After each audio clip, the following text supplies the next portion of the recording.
এতদিন ধরে চেষ্টা করছি কিন্তু আমার জালে একটাও মাছ আটকায় না। যদি আজও কোনো মাছ না আটকায় তাহলে গ্রামের লোকেরা তো আমার উপহাস করবে। মোহন পুকুরে মাছ ধরছিল। হঠাৎ পুকুরের মাঝখানে একটি অদ্ভুত শুকনো গাছ উঠে এলো, যার না পাতা ছিল আর না ডাল। তার ওপর মাত্র একটি কালো রঙের ফুল ফুটেছিল, তাও আবার শুকনো। এটা কি? পুকুরের মাঝে হঠাৎ এই গাছটা কিভাবে উঠলো? আর তার উপর শুধু একটাই ফুল, সেটাও কালো। এটা কিভাবে সম্ভব? কোথাও আমি কোনো স্বপ্ন দেখছি না তো? মোহন, তুমি কি মাছ ধরছো? যদি তোমার ভাগ্য বদলাতে চাও তাহলে আমি আজই তোমাকে রাজা বানাতে পারি। ভেবে নাও, এই মাছ ধরে কিছু হবে না। আরে তুমি কথা বলতে পারো? কিভাবে? আর তোমার কাছে পাতাগুলো নেই কেন? তোমাকে তো অদ্ভুত লাগছে কেন? আমার পাতাগুলো থেকে তোমার কি প্রয়োজন? তুমি শুধু তোমার ভাগ্যের চিন্তা করো, আমি তোমাকে রাজা বানাতে পারি। না না না না, আমি আমি তোমার জালে আটকাবো না। তুমি জাদুকরি ফুল, আমাকে আমাকে প্রতারিত করতে পারো। তুমি আমার থেকে বাঁচতে পারবে না। হা হা হা হা হা হা হা হা। ভয়ে মোহন জালটা সেখানেই ফেলে দিয়ে গ্রামের দিকে ছুটলো। কিছুক্ষণ পর সে হাঁপাতে হাঁপাতে গ্রামে পৌঁছালো। আরে ও মোহন, এমন করে কি ছুটছো? যেন কোনো ভূত পিছনে লেগেছে। আরে কাকা, আপনি বিশ্বাস করবেন না, আমি পুকুরে মাছ ধরছিলাম। তখনই পুকুরের মাঝে একটা গাছ উঠলো, আর শুকনো, একদম শুকনো, বিনা শুকনো পাতার একটি ফুলও ছিল, সেটাও কালো। আর কাকা, ওই ফুল আমার সাথে কথা বলতে শুরু করলো। সে বলল যদি আমি চাই তাহলে সে আমাকে রাজা বানিয়ে দিতে পারে। আরে ও মোহন, মনে হচ্ছে মাছ ধরতে ধরতে সূর্যের তাপ তোমার মাথায় চেপে গেছে। আরে, গাছের ফুল কখনো কথা বলে? পাগল হয়ে গেছো? হয়তো মাছ পাওয়া যায়নি তাই তুমি গাছ উঠতে দেখেছো। আমি সত্যি বলছি, আমি আমার চোখে দেখেছি। সে আমাকে লোভ দেখাচ্ছিল, আমি তো প্রাণ বাঁচিয়ে পালিয়েছি। সত্যি বলছি, আমাকে বিশ্বাস করো। সেখানে এক কোণে দাঁড়িয়ে জমিদার সব কথা শুনছিল। পুকুরের মাঝে জাদুকরি ফুল আর মোহনকে রাজা বানানোর কথা, যদি এটা সত্যি হয় তাহলে তো আমার ভাগ্য উজ্জ্বল হতে পারে। আমাকে গিয়ে দেখতে হবে। এই ভেবে জমিদার পুকুরের ধারে পৌঁছালো। তখন তার চোখ ফুলে গেল। আরে বাহ, এটা তো সত্যি। ওই মোহন ঠিকই বলছিল। সত্যি এই পুকুরের মাঝে এই গাছটা উঠেছে, আর তার উপর একটা কালো ফুলও আছে। সে কিছুক্ষণ ওই ফুলটা নিরীক্ষণ করলো। তারপর তার মুখে লোভ নেমে এলো। আরে ও জাদুকরি ফুল, আরে এত ধনী যে আমার সামনে রাজাও সাধারণ লাগে। যেমন তুমি মোহনকে ধনী বানাতে চেয়েছিলে, ঠিক তেমনই আমাকে বানাও। আচ্ছা, তোমার কি অনেক টাকা পয়সা চাই? হ্যাঁ হ্যাঁ হ্যাঁ, কেন না? ওই মোহন বোকা ছিল যে ভয় পেয়ে পালিয়ে গেল। দেখো, আমি ভয়ও পাই না। ঠিক আছে, তোমাকে এখনই দেবো। এত সব যে তুমি নিজেও তাকে সামলাতে পারবে না। এই বলতেই ফুল থেকে কালো ধোঁয়া উঠলো, আর দেখতে দেখতে জমিদার সেখান থেকে অদৃশ্য হয়ে গেল। যে কেউ লোভ করবে সে আমার জগতে চলে যাবে। হা হা হা হা হা হা। এমন করে অনেক দিন কেটে গেল। একদিন মোহন রাস্তা দিয়ে যাচ্ছিল। তখনই এক সুন্দর মেয়ে রাস্তার ধারে দাঁড়িয়েছিল। এই মেয়েটা কত সুন্দর! হায় হায়, এই যদি আমার জীবনে চলে আসে তাহলে আমার তো ভাগ্যই বদলে যাবে। আহ, তুমি কে? আর এখানে একা কেন বসে আছো? আমার নাম গৌরী। আর তুমি আমার নাম কেন জিজ্ঞাসা করছো? কারণ তুমি খুব সুন্দর, তাই তোমার চোখে চোখ সরে না। সত্যি বলছি, তোমাকে অনেক ভালোবাসি। আমি প্রতিজ্ঞা করছি তোমাকে সবসময় খুশি রাখবো, তোমার প্রত্যেক ইচ্ছা পূরণ করব। বলো, আমাকে বিবাহ করবে? তোমার সাথে বিয়ে? না ঘর আর না রুটি। আমাকে কি এই পাথর খাওয়াবে, নাকি পুকুরের মাছ ধরে আমাকে রানী বানাবে? আমি তো জমিদারের ছেলেকেই বিয়ে করব। গৌরী, এসব কথা কি বলছো? মানে আমি গরিব ঠিকই, কিন্তু সত্যবাদী আর সৎ মানুষ। আমি তোমাকে রানী বানিয়ে রাখবো। তোমার মতো কোনো গরিব মেয়েকে খুঁজে নাও আর তার সাথে বিয়ে করে নাও। আমি তোমার সাথে কখনো বিয়ে করব না। গৌরী হেসে সেখান থেকে চলে গেল। মোহন সেখানে দাঁড়িয়ে রইল। আমার ভালোবাসার উপহাস করলো। এখন আমি দেখাবো যে আমি ভিখারি না, আমি ধনী হতে পারি। মোহন সেই পুকুরের কাছে ফিরে এলো। জাদুকরি ফুল আবার চকচক করে উঠল। ও, তো তুমি এসেই গেলে। মোহন, একটা মেয়ে তোমার হৃদয় ভেঙেছে, তোমার গরিবীর উপহাস করেছে। এখন তুমি রাগ করে আমার কাছে এসেছো। কিন্তু এখনো সময় আছে, আমার কথা মেনে নাও, তোমার ভাগ্য বদলে যাবে। তুমি আসলে কে? আর প্রত্যেকবার আমার সামনে তুমি কেন আসো? গ্রামের লোকেরা আমাকে পাগল বলে যখন আমি বলি যে তুমি আমার সাথে কথা বলো। তুমি প্রথম মানুষ যে সৎ, মোহন, তাই আমি তোমার সাহায্য করব। যারা তোমার উপহাস করে তারাই তোমাকে একদিন সম্মান করবে। কিন্তু তুমি তো একটি ফুল, আর কথা বলতে পারো কিভাবে? তো আর তুমি ফুল হয়ে গেলে কিভাবে? তোমার রহস্য কি? আমার রহস্য সমাধান করা সহজ না মোহন, আমার বরদান, আমার অভিশাপ। আচ্ছা ঠিক আছে, যদি তুমি সত্যি আমার সাহায্য করতে চাও তাহলে করো। আমাকে আজই গ্রামের সবচেয়ে ধনী মানুষ বানাও। ঠিক আছে, তাহলে তুমি বাড়ি যাও। মোহন দুঃখী মনে বাড়ির দিকে চলল। যেই সে বাড়ির দরজার কাছে পৌঁছলো, সে অবাক হয়ে গেল। আরে এটা কি? আর এখানে আমার ছোট ঝুপড়িটা ছিল, এই বাড়িটা তো প্রাসাদের মতো হয়ে গেছে। এসব কোনো জাদু নাকি জাদুকরি ফুলের বলা সত্যি? এখন আমি গ্রামের সবচেয়ে ধনী মানুষ। ধন্যবাদ জাদুকরি ফুল, তোমার জন্য আমি এক গরিব মাছওয়ালা থেকে ধনী হয়ে গেছি। মোহনের আনন্দের ঠিকানা ছিল না। সকাল হতেই গ্রামের লোকেরা অবাক হয়ে তার ঘরের সামনে দাঁড়িয়ে গেল। আরে এটা কিভাবে হলো? মোহনের ছোট ঝুপড়িটা হঠাৎ এত মহান প্রাসাদে কিভাবে পরিণত হলো? এটা তো কোনো জাদু বা অসাধারণ শক্তির দ্বারাই সম্ভব মনে হচ্ছে। আরে ভাই, এটা তো কোনো চমকের চেয়ে কম না। আরে তোমার তো মনে হচ্ছে মোহন নিশ্চয়ই কোনো জাদু করেছে, না হলে কিভাবে হতে পারে, সেটাও রাতারাতি। তখনই গ্রামের অনেক ভিখারি মোহনের বাড়ির সামনে লাইন দিয়ে দাঁড়িয়ে পড়ল। মোহন ভাই, তুমি তো খুব ধনী হয়ে গেছো, একটু ধন আমাদেরও দাও। আমাদের বউ বাচ্চা ক্ষুধার্ত, অনেকদিন ধরে কিচ্ছু খায়নি। তোমার খুব কৃপা হবে ভাই, দাও কিছু সাহায্য করো। আরে হ্যাঁ হ্যাঁ, কেন না, আপনাদের সবার সাহায্য করা তো আমার দায়িত্ব। একটু দাঁড়ান, আমি ধন নিয়ে আসছি। মোহন গ্রামের অনেক ভিখারিকে সোনা দিল। আরে মোহন, তোমার সততা আর সততার জন্য আজকে এই চমক দেখিয়ে দিলে। তোমার সাহায্যের জন্য আমাদের পরিবারও সুখী জীবনযাপন করতে পারবে। তোমার জীবনে সবসময় সুখ আর সাফল্য থাকুক। হ্যাঁ হ্যাঁ বাবা, কেন না, আপনার আশীর্বাদ থাকলে আমি এমন করে সব গরিবদের সাহায্য করব। ভিখারি খুশি হয়ে সোনা নিয়ে সেখান থেকে যেতে শুরু করলো। তখন এই সোনা দেখে গৌরী বিরক্ত হয়ে গেল। ওরে, এক ভিখারির কাছে এত সোনা কোথা থেকে এলো? তুমি কোথাও চুরি করনি তো? আরে আমাদের গ্রামে একটাই ধনী মানুষ আছে, তার নাম মোহন। সে আমাদের মতো অনেক ভিখারিদের সাহায্য করছে।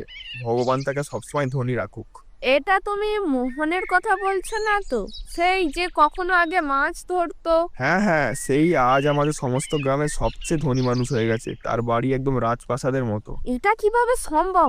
সে এত ধনী, আর আমি কাল তাকে প্রত্যাখ্যান করেছিলাম। আমাকে তাড়াতাড়ি গিয়ে তার কাছে বিয়ের জন্য হ্যাঁ বলতে হবে, না হলে এত বড় সুযোগ হাতছাড়া হয়ে যাবে। গৌরী তাড়াতাড়ি মোহনের কাছে গেল। 2-3 গ্রামের লোকও এসে দাঁড়ালো তাদের কাছে। এসব কিভাবে হলো? তুমি কোনো জাদু টোনা করেছো নাকি? নাকি তোমার ভাগ্যের কামাল? কি চক্কর ভাই! হাই রাম, দেখো এই সততার পরিশ্রমের ফল। সত্যি মোহন, তুমি তোমার সততা আর ধৈর্য দিয়ে সবাইকে চমকে দিয়েছো। আমাকে ক্ষমা করো মোহন, কাল আমি তোমাকে প্রত্যাখ্যান করেছিলাম। যদি তুমি আমাকে গ্রহণ করো, তাহলে আমি পুরোপুরি তোমার সাথে থাকবো আর আমার পুরনো অহংকার ছেড়ে দেব। না না না না, আমি তোমার সাথে কখনো বিবাহ করতে পারবো না। আরে তুমি নাম্বার ওয়ানের লোভী লোভী। আমি তোমাকে সত্যিকারের হৃদয় দিয়ে ভালোবেসেছিলাম, আর তুমি আমার পরিস্থিতির উপহাস করে আমাকে না বলেছিলে। আর আজ তুমি আমার পয়সা দেখে বিয়ের জন্য হ্যাঁ বলছো? চলে যাও এখান থেকে। না, তুমি আমাকে প্রত্যাখ্যান করতে পারবে না। আমি সত্যি তোমাকে ভালোবাসি। আমার সাথে বিয়ে করো, না হলে আমি আমার জীবন শেষ করে দেব। এই মোহন, এমন করো না ভাই, দেখো তোমাকে কত ভালোবাসে। কোনো মেয়ে তোমার জন্য অশ্রু ঝরাবে, এমন মেয়েকে দেখলে হৃদয় খুশি হয়ে যায়। হ্যাঁ বলো ভাই। আমি তো বলি হ্যাঁ করো আর এগিয়ে যাও। ভাই তাড়াতাড়ি হ্যাঁ বলো, না হলে গৌরী কাঁদতে কাঁদতে সমস্ত গ্রামকে পাগল বানিয়ে দেবে। আরে দেখো তো কত ভালোবাসায় তোমাকে মানাচ্ছে, মেনে নাও এখন। ঠিক আছে, এখন তুমি কাঁদছো তাই আমি বিয়ের জন্য প্রস্তুত, কিন্তু মনে রেখো ভালোবাসাই আসল, পয়সা না। আমাদের গ্রামের ধনী মাছওয়ালা আর গরিব ভিখারিনীর প্রেম কাহিনী পূর্ণ হলো। চলো এখন বিয়ের প্রস্তুতি করো। কিন্তু যেই বিয়ের প্রস্তুতি শুরু হলো, হঠাৎ প্রাসাদটা ঝুপড়িতে পরিণত হয়ে গেল। আরে এটা কি হলো? আমার আলিশান প্রাসাদ ঝুপড়িতে কিভাবে পরিণত হলো? না না না না, এটা হওয়া উচিত না। ওরে, এ তো আবার ভিখারি হয়ে গেল। এখন আমি তোমার সাথে বিয়ে করতে পারবো না। ভালোই হয়েছে এখনই সত্যি বেরিয়ে এলো, না হলে আমি তো বিয়ে করে এখানেই আটকে যেতাম। গৌরী এইমাত্র আমাকে গ্রহণ করছিল, আর এখন কেন না? দেখো, ভালোবাসায় আসল, পয়সা আর বস্তুগত জিনিস শুধু মোহমায়া। এই গৌরী মোহমায়া, সারো, আমি ভিখারির সাথে বিয়ে করব না, আমি তো জমিদারের ছেলের সাথেই বিয়ে করব। আরে মনে হচ্ছে মোহনের ধন দৌলত তাকে ছেড়ে পালিয়ে গেল গৌরীর মতো। এখন তো আমরাও ভাবছি এই মাছওয়ালা না কোনো জাদুকর। আমাদের ধনী মাছওয়ালা এখন ঝুপড়ির ভিখারি হয়ে গেল। কোন মন্ত্র পড়েছিলে? মনে হচ্ছে তোমার মন্ত্র দুর্বল ছিল। সব গ্রামের লোক মোহনের উপহাস করে চলে গেল। মোহন চোখে জল নিয়ে পুকুরের ধারে গিয়ে বসলো। আরে তুমি আমার সাথে প্রতারণা করেছো কেন? আমাকে তুমি ধনী করলে। আমি তো বলেছিলাম আমার এসব দরকার না। আমার বিয়ে হয়ে যাওয়ার আগে ভেঙে গেল, সবাই আমার উপহাস করে চলে গেল। আমি তোমাকে তোমার ডাল থেকেই ভেঙে দেবো আজকে। থামো, এমন করো না। আমাকে ভেঙে দিলে তাহলে আর কখনো জীবিত থাকতে পারবে না। জীবিত? এটা কি বলছো তুমি? জীবিত থাকতে পারবে না মানে? তুমি কে? আর এই কালো ফুলের রূপে কিভাবে পরিণত হলে? এসব সব রহস্যের সত্য কি? অনেক সময় আগে আমি আমার সখীর সাথে পৃথিবী লোকে ঘুরতে এসেছিলাম। রাজকুমারী, তোমাকে বেশি দেরি করে পৃথিবী লোকে থাকা উচিত না। মহারাজ মানা করেছিলেন, এখানে অনেক বিপদ থাকে। সখী, তুমি কেন এত তাড়াতাড়ি যাওয়ার কথা বলছো? চলো আগে ঘুরে আসি, তারপর সন্ধ্যের আগে পরলোকে চলে যাব। না রাজকুমারী, আমাকে এখনই ফিরতে হবে। আমাকে আমার মায়ের জন্য ওষুধ নিয়ে যেতে হবে। আমি চলে যাচ্ছি, তুমি তাড়াতাড়ি চলে এসো। আমি ততক্ষণ মহারাজকে কিছু বলবো না। হ্যাঁ সখী, তুমি যাও, আমি একটু পরেই চলে আসবো। পরী জঙ্গলে ঘুরতে লাগলো, তখনই এক তান্ত্রিক লুকিয়ে দেখে ফেললো। আরে এ তো এক পরী, তার মাথার তাজে যে মণি চকচক করছে সেটা খুব শক্তিশালী মনে হচ্ছে। যদি আমি এটাকে ধরে ফেলি তাহলে আমি অনেক শক্তিশালী হয়ে যাবো। আমি কারোর সামনে নত হব না, আর এক ভালো জীবনযাপন করতে পারবো। তান্ত্রিক এসে পরীকে ধরে ফেললো। তুমি কে? আমাকে ছেড়ে দাও। না, আমি তোমাকে এমন করে ছাড়বো না। তুমি তোমার সব শক্তি আমাকে দাও। আমি সবচেয়ে শক্তিশালী হতে চাই, যাতে আমি এই পৃথিবীতে রাজত্ব করতে পারি। তাই তাড়াতাড়ি তোমার এই মণি আমাকে দাও, যেটা তোমার তাজে চকচক করছে। না, আমি তোমাকে আমার শক্তি দেব না। তাহলে আমি পরলোক কিভাবে যাব? আমি চিরকালের জন্য পৃথিবী লোকে আটকে যাব। আমি আমার শক্তি কখনো দেব না। ছাড়ো, না হলে তোমাকে এর পরিণাম ভোগ করতে হবে। যাই ঘটুক, আমি তোমার শক্তি ছাড়া তোমাকে ছাড়বো না। ছাড়ো, না হলে আমাকে বাধ্য হয়ে শক্তির ব্যবহার করতে হবে। তারপর পরিতার শক্তি দিয়ে তান্ত্রিককে অন্ধ করে দিল। আরে আরে এটা কি? এটা কি? আমার চোখ, আমার চোখ, আমি কিছু দেখতে পাচ্ছি না কেন? আরে এটা কি হলো? আমাকে ক্ষমা করো, আমাকে ক্ষমা করো। আমি আগেই বলেছিলাম আমাকে ছাড়ো, না হলে আমাকে শক্তির ব্যবহার করতে হবে। আমি এখন আর কিচ্ছু করতে পারবো না। তুমি এক বুড়ো ব্যক্তির উপর জাদু করলে, তোমাকে শাস্তি ভোগ করতে হবে। আমি তোমাকে অভিশাপ দিচ্ছি, তুমি এক কালো ফুলে পরিণত হবে। আর যেমন তুমি আমার চোখ কেড়ে নিলে, ঠিক তেমন তুমি এক গাছে চিরকাল বন্দি থাকবে। আর যে তোমাকে ভাঙবে সে তোমাকে চিরকালের জন্য মেরে দেবে। তুমি কখনো তোমার পরলোক যেতে পারবে না। না, এমন করো না। আমি আমার পরলোকে যেতে চাই। আমার বাবা আমার অপেক্ষায় থাকবেন। আমাকে ছাড়ো। এক তীব্র আলো ছড়িয়ে পড়লো, আর পরিবর্তিত হয়ে কালো ফুলে পরিণত হলো। ফুলটা পড়লো আর পুকুরের মাঝে ডুবে গেল। এই তো তোমার সাথে খুব অন্যায় হচ্ছে। আচ্ছা এটা বলো, আমি তোমার কি সাহায্য করতে পারি যাতে তুমি এই রূপ থেকে মুক্ত হয়ে তোমার আসল রূপে ফিরতে পারো? তোমাকে সেই তান্ত্রিকের কাছে যেতে হবে। তান্ত্রিকের কাছে এক জাদুকরি পাথর আছে, সেখানে আমার জীবন বন্দি। ওই পাথরটা তোমাকে নিতে হবে আর তাকে ভাঙতে হবে। পাথর ভাঙতেই তান্ত্রিক শেষ হবে, আর আমি আবার মানুষ হয়ে যাব। ঠিক আছে, আমি ওই পাথর খুঁজে ভেঙে তোমাকে মুক্ত করব, কিন্তু সেই তান্ত্রিক কোথায় আমি জানি না। এখান থেকে সোজা দক্ষিণে যাও। ঘন জঙ্গলের মাঝে এক গুহা আছে, সেখানে তান্ত্রিক তোমাকে পাবে। সেখানেই আমি বন্দি হয়েছিলাম। তারপর মোহন অনেক ঘন্টা হাঁটার পর সে একটি গুহার কাছে পৌঁছালো। তান্ত্রিক খুব শক্তিশালী হবে। যদি আমি সোজা গিয়ে ধাক্কা দিই তাহলে আমি মারা যেতে পারি। আমাকে কোনো চক্রান্ত করতে হবে যাতে আমি তাকে বোকা বানাতে পারি আর পাথর পর্যন্ত সহজে পৌঁছাতে পারি। মোহন জঙ্গল থেকে কিছু ওষুধের পাতা সংগ্রহ করলো আর গুহায় ঢুকলো। তান্ত্রিক গুহার ভিতরে বসেছিল আর জোরে বলল, কে এলো আমার গুহায়? তাড়াতাড়ি তোমার পরিচয় দাও, না হলে আমি তোমার প্রাণ নিয়ে নেব। আমার নাম মোহন, আমি জঙ্গলের ওষুধ বিতরণ করি। শুনেছি তোমার চোখে দেখা যায় না, তাই আমি হিমালয়ের কোলে এই বিশেষ ওষুধ নিয়ে এসেছি। এটা তোমার চোখে দিলে তোমার আলো ফিরে আসতে পারে। কি সত্যি তোমার কাছে এমন ওষুধ আছে যাতে আমি আবার দেখতে পাবো? হ্যাঁ হ্যাঁ, আমি মিথ্যে বলছি না, আমি অনেকের চোখ ঠিক করেছি, কিন্তু এই ঔষধ সূর্য ডোবা আর চাঁদের সঠিক আলোর অপেক্ষা করে। ঠিক আছে ঠিক আছে, সেই সূর্য ডোবার সাথে তুমি এটা আমার চোখে দিয়ে দিও, তাহলে আমার আলো ফিরে আসবে। এবার ফাঁদে পড়লো তান্ত্রিক আমার জালে। সূর্য ডোবার উপক্রম হলো, তান্ত্রিক তার হবন করতে শুরু করলো। মোহন অজুহাতে হবন কুণ্ডের কাছে গেল আর তীব্র চকচকে আলোয় নীল পাথর দেখে ফেললো। এই পাথর যাতে পরীর আত্মা বন্দি আছে, আমাকে এটা তুলে ভাঙতে হবে। মোহন এগিয়ে গেল, তখনই তান্ত্রিক চেঁচিয়ে উঠল। তুমি তুমি এগিয়ে আসছো, সূর্য ডুবে গেছে কি?